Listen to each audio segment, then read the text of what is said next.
hello and good afternoon, everybody. Doesn't look like the afternoon because it is so cloudy. It is also very cold. It was just icing a second ago, like ice sleeting, I guess. But tomorrow's weather is supposed to be even worse.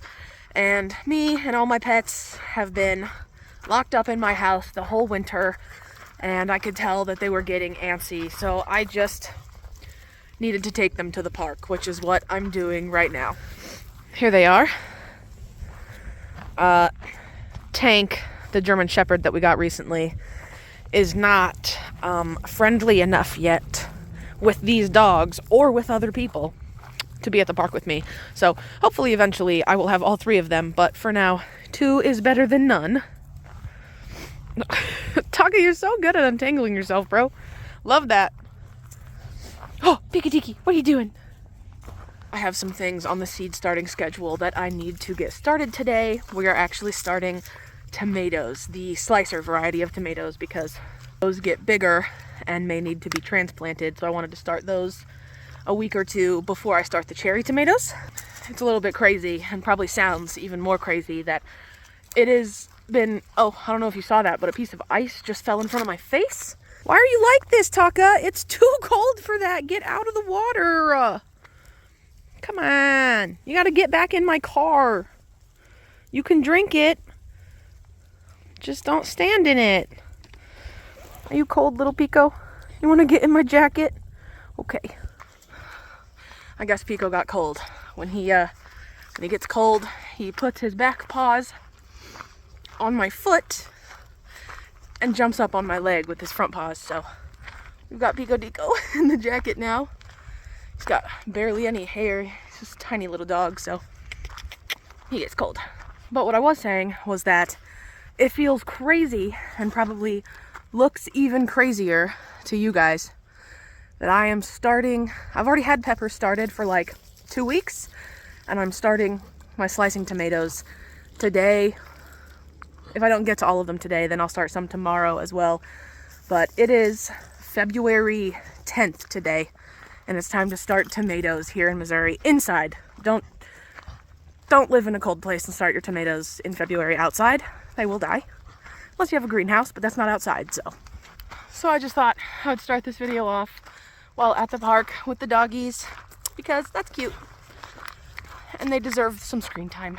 But this video will probably span over the next, definitely today and tomorrow. Maybe the next day, because I don't know how long it's going to take me to get all this stuff done. There's also a problem with my shower, which just so happens to be connected to my garden room, so I had to rearrange a lot of the stuff in my gardening room so that we could get to the problem in the shower behind the wall. But that also means that I got to do a good bit of cleaning, because obviously I have destroyed the organization that I've already made within the past few weeks. And I am about to plant more things. So I've rearranged plants and moved the shelves. I took my desk out and switched it with a folding black table that is bigger. So lots of gardening soon. So this place I'm at is just a little walking trail. We call it the walking park, like the people who live here. And it's just a big long trail around these nice trees with nicely trimmed grass, and this entire side over here borders like a creek, so I don't have to worry about bringing water for the dogs. There's just a creek that they can drink out of. This place is basically empty every time I come here. In the summer, I might see a handful of people walking or a handful of people with their dogs, but this is a pretty big park. And it's also attached, if you take just like a 5-minute walk up the way, there's a playground and the city pool. So I don't know why there's never people down here, but there never is. Mostly when I come down here, I see cops doing rounds. Like the cop will come and drive all the way in and then just leave. But for some reason, the people in this town don't appreciate this little park that we have. And I personally think it's one of the best maintained pieces of infrastructure, I guess, in this whole town. So good morning, everybody, and welcome back to the plant room. It has been a handful of days since I started the video at the park with the dogs. I did not film anything else that day, but I have done quite a bit of planting and rearranging since then. So I just wanted to give you a little tour of what's going on in here. This right now is what the grow tent looks like. So these big plants here are my personal brassicas for the season. I don't sell brassicas at the festival because it's a difficult thing to time where I live when you should start your brassicas.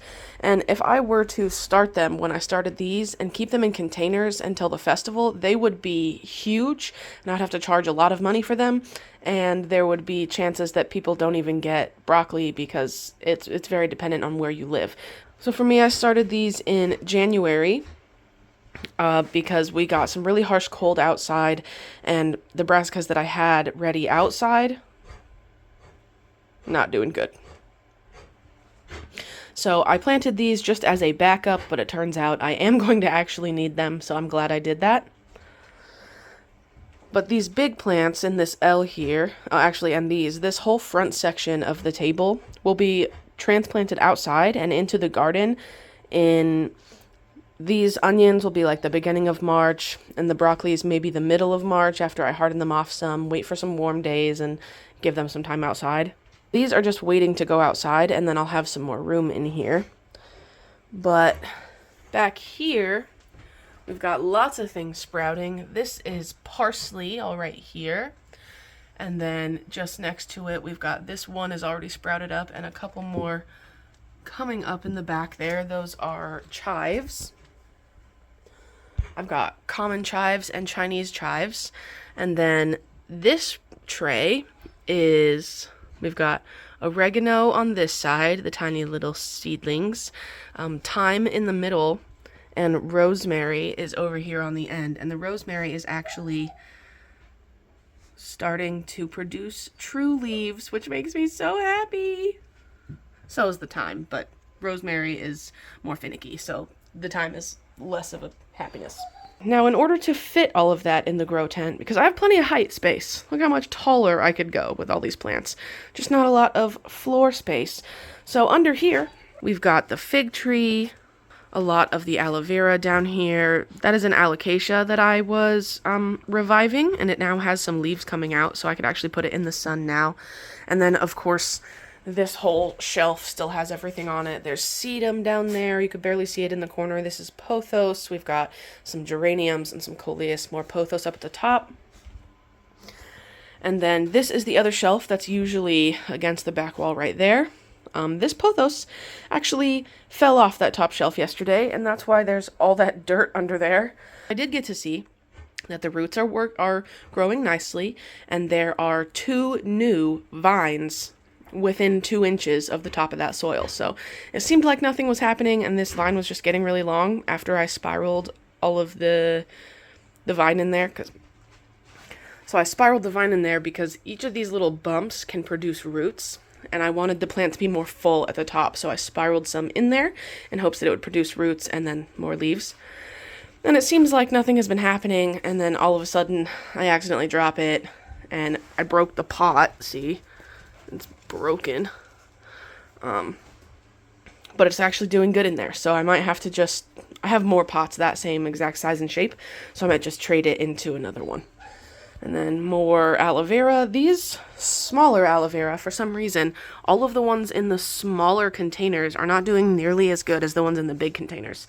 And I can only assume it's because of the container size, because other than that, they've had exactly the same life, so I'll probably repot these small aloe vera into something at least this size.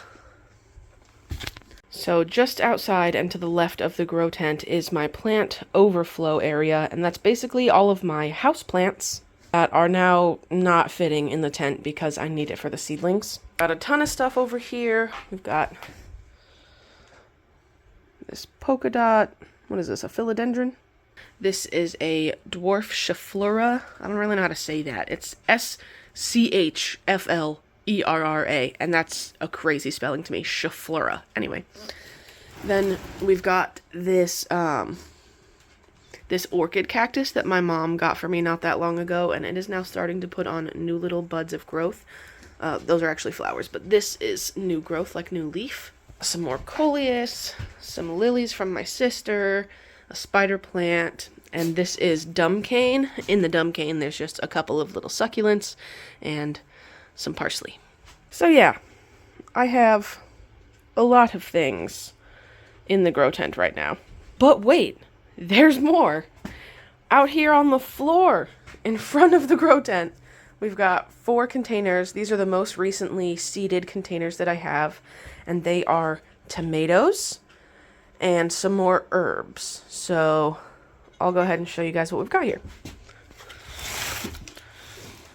So we've got Genovese basil and emerald everleaf basil. Uh-oh. Well, I for sure remember that when I went to plant these, I did not have any seed at all for emerald everleaf basil. I just had an empty seed packet for it. So I don't remember which, but I either only seeded these ones with Genovese basil, or I seeded all of these with Genovese basil. But I think I seeded these with Genovese basil, left these empty so that I could order this kind of basil because I really liked it. And then these 6 over here are slow bolt cilantro. These 9 on this side are San Marzano Roma tomatoes. And these 9 on this side are Martino's Roma tomatoes. I used these plastics instead of the fabric biodegradable pots because I don't usually use them. They've just been sitting in my closet for like 2 years because I tend to just use the ones that are all uniform in size, like these. I specially bought these ones from Bootstrap Farmer, so I have like 60 of these or something. And these 10 were all I had of these 3-inch square containers. And they're getting flimsy and I need to use them, so I just threw them in there. I don't really mind that people are going to buy them and take them. I do enjoy not sending plastic home with people. That's the first initial reason that I bought these biodegradable pots. But it is what it is. I had it on hand, so really it's more of a waste if I don't use it. Then this one, we've got 9 of the Dr. Wychee yellow tomato. And those were my last 9 seeds for that tomato, which is sad. I'll have to order more of those because that is my favorite tomato. And then over here we've got over here we've got Thorburns terracotta tomato. But I actually only had 8 seeds left in my seed packet. So this one individual is actually a Castelluto Genovese tomato. And then this last tray, the rest of these 9 are Castelluto Genovese. So I have 10 total Castelluto Genovese tomatoes, but that's fine. And these 9 here are Moroccan cilantro. So that stuff on the ground there is the first round of my tomatoes. I've already planted lots of peppers. We have lots of herbs going and ready. And obviously all those broccolis and stuff, which need to go outside pretty soon. But if you'll notice, none of those tomatoes that I just listed are cherry tomatoes. So last year I had so many really, really big plants, and the cherry tomatoes were in containers that size that I just showed you down on the floor. The tomatoes were like 2 feet tall and the roots were sticking out of the containers, so I've waited a couple of extra weeks on every single thing that I've been planting so that they're not as big when we go to the festival. Not that it was like a bad thing that the plants were big, it was fine, people still bought them, but they were hard to transport and I really had to worry about the wind potentially breaking them over, and I just don't want to deal with that. Same with the sunflowers. I planted the sunflowers, I think, 7 or 8 weeks ahead of the schedule, or ahead of the festival, like what day the festival was, and that was a mistake. The sunflowers were just as tall as the tomatoes, and for what reason, I don't know. Unnecessary, absolutely unnecessary. So this year I'm trying to just be a lot better about my timing and not make things get ginormous. Let me show you how the peppers are doing. So the peppers were started at the same time as the parsley, thyme, and oregano because they all take a long time to germinate. They all take a long time to germinate, and then they all grow really slowly. So now a majority of my peppers have popped up above the soil. We've still got a little bit of spotty germination here and there that I'm waiting for, but hopefully they do all germinate, and if not, 1 or 2 losses is fine. I also changed my lights, these Barina grow lights that I've been using. We put them together and put them up in a video recently. I'll link that down in the description. But I at first had it like this, where there's just 2 bars, but then when putting the plants as close as I needed to for them to get the amount of light that they wanted, the middle ones weren't getting very much light because there's 1 light on that end and 1 on this end, so the middle was kind of going dark. So that was making the plants stretch, and that's not what I want. So I took the lights off of the bottom shelves. Both of these shelves used to have 2 lights on them, and I've attached them up at the top. So we've got 3 lights, 3 lights, 3 lights, 3 lights, and then 2 lights and 2 lights. And I most likely am going to end up making an order for another set of these Barina Grow lights so that I can add a third and a third, and then have 3 on that shelf and 3 on that shelf. And then all of these will have 3 bar lights per shelf, and that will be amazing. So here, this tray is Sunbright bell peppers and California Wonder bell peppers. We have much better germination on the California Wonder right now than we do on the Sunbright. Out of 9 Sunbrights, only 3 are currently popped up above the soil. I've still been keeping an eye on them and making sure that the soil stays damp so that they can germinate if they're going to. I do have more seed for these, so if they don't come up within the next... Today's Valentine's Day, so it's the 14th, so if they're not up above the soil by the 21st, then I'm going to plant more in there, because that's not very good germination rates. I do hope more of them come up, though. And then the California Wonder bell peppers, I have all 9 of them. That one in the back has the seed cap stuck a little bit. So I have been using this gross trick where you spit on it. I just like put some spit on my finger and then put it onto the seed cap. This works better than water because it doesn't dry as fast, and saliva has enzymes in it that helps break things down, so it should. That's, I think, the second time I've done it to that one, so that honestly should really help. This next shelf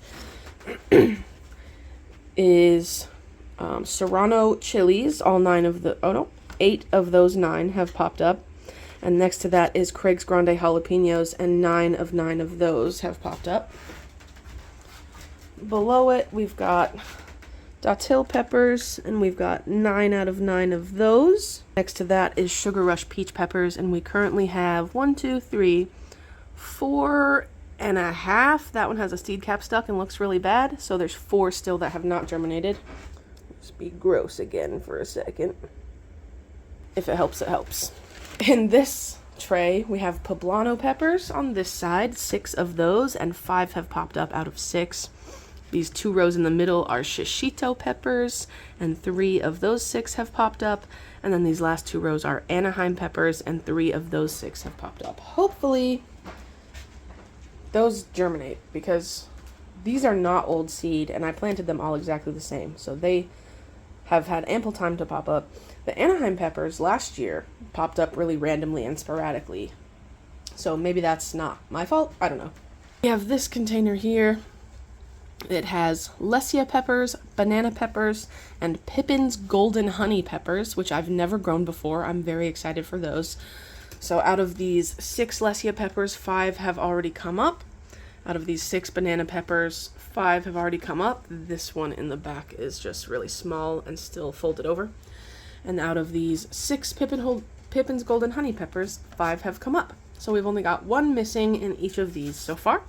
These peppers are the ones that sprouted first, so they have the most true leaves on them so far. See that? These are the cotyledon leaves, and these in the middle are the true leaves. So we've got nadapinos, 9 of those, and 9 are up. And we've got habanadas, 9 of those, and 1, 2, 3, 4, 5, 6, 7 of those are up. So maybe 2 more of those will germinate for me. Okay, everybody, I just wanted to give you all a quick little update and show you how the festival seedlings are doing.